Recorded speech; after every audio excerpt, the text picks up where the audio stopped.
नमस्कार बंधू आणि भगिनींनो, कडकनाथ कोंबडी या कडकनाथ कोंबडीचं वैशिष्ट्य असं असतं की ही पूर्णपणे रंगाने काळी असते कोंबडी आणि ही एक जंगलात वाढणारी कोंबडी आहे आणि तिच्या रक्तसुद्धा काळं असतं. त्याच्यामुळे ही मानवाला ताकद देण्याचं काम करत असते आणि याच्यामध्ये जे औषधी गुणधर्म आहे ते कोणत्याही कोंबडीमध्ये नाहीत असं मानलं जातं. तसंच कडकनाथ जी कोंबडी आहे तिचं वैशिष्ट्य म्हणजे ही कोंबडी आजाराला जास्त बळी पडत नाही आणि याचं जर तुम्ही मांस खाल्लं किंवा याचं मार्केटिंग करायला गेला तर ह्याला मार्केटमध्ये खूप चांगले रेट आहेत.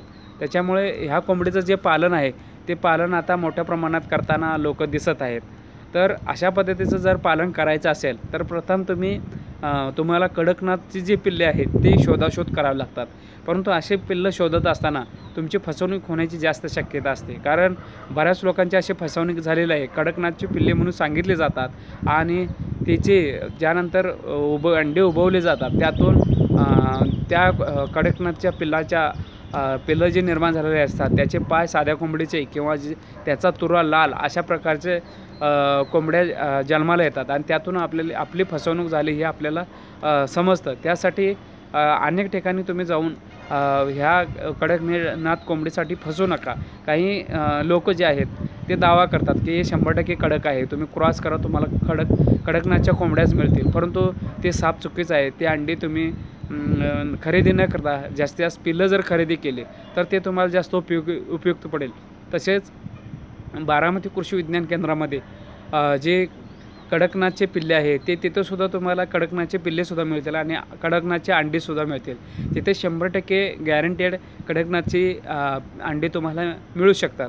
त्या ठिकाणी जी कडकनाथचे रेट आहेत ते रेट जरी जास्त असतील तर तुम्हाला गॅरंटेड आहे. तुम्ही सुरुवातीला थोडं पक्षी घेऊन बघा, त्यानंतर तुम्हाला वाटलं की चांगले कडकनाथचे पिल्लं आहेत त्यावेळी तुम्ही पुढचं डिसिशन घेऊ शकता. आणि ह्या कडकनाथ जे पिल्लं आहे याच्या किमती पण भरपूर असतात. त्यामुळं तुम्हाला पैसे गुंतवत असताना त्याचे दगावणार नाहीत किंवा ते प्रवासामध्ये दगावणार नाहीत याचीसुद्धा काळजी घ्यावी लागते. त्यामुळे कडकनाथचे पिल्लाचं संगोपन करायचं असेल तर सर्व बाबी तुम्ही लक्षात घेतलं पाहिजे. एक पिल्लाचे रेट भयंकर असतात किंवा त्या अंड्यांचेसुद्धा रेट खूप असतात.